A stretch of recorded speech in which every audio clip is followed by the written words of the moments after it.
I couldn't post this image because it was done for the Portrait Society of America fundraiser that they have every single year. So they asked me to do a painting, and instead of doing a portrait like I usually do, I thought I'd do a painting of a brick.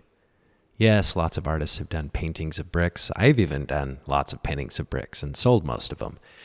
But I really enjoy painting bricks because they are simple, easy, good planar shapes, and you can learn to compress colors and values within those shapes. I did it in 2 sittings. The first sitting was alla prima, using the palette knife mostly.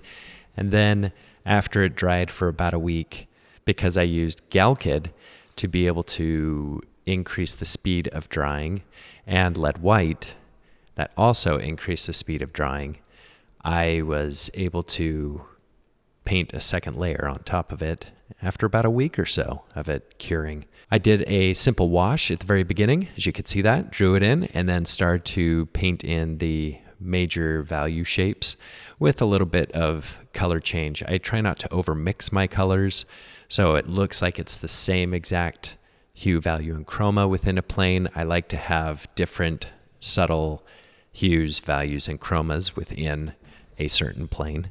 And so I try to describe that as best as I can, but keep it general, because this is just the first layer. It's just kind of like a block in. After it had cured for the first layer, then I go back in and work on scumbling and glazing. Initially, it's with some glazing, which is using transparent colors to be able to fill in or graze on top of the paint surface, give it a little bit more enhanced texture.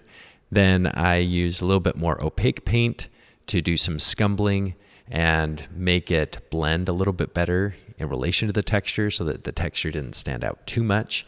I wanted the texture to be enhanced. It was almost like this raking light that went across the front of the face of the brick and then built up the paint layer in the lights. So any light source that is in the space or room could really enhance the texture of the brick, especially in the lights. Using the fan brush, I put in some of those other fun colors that went around the brick, like this nice little beautiful blue and violet, to enhance some of those colors, added a little bit more texture, and that's basically it for the painting. Important thing to remember for any matte object is you want to compress those values. Make sure that the background is softer edged than the foreground, and if you do those 2 things, you'll just have a successful brick painting.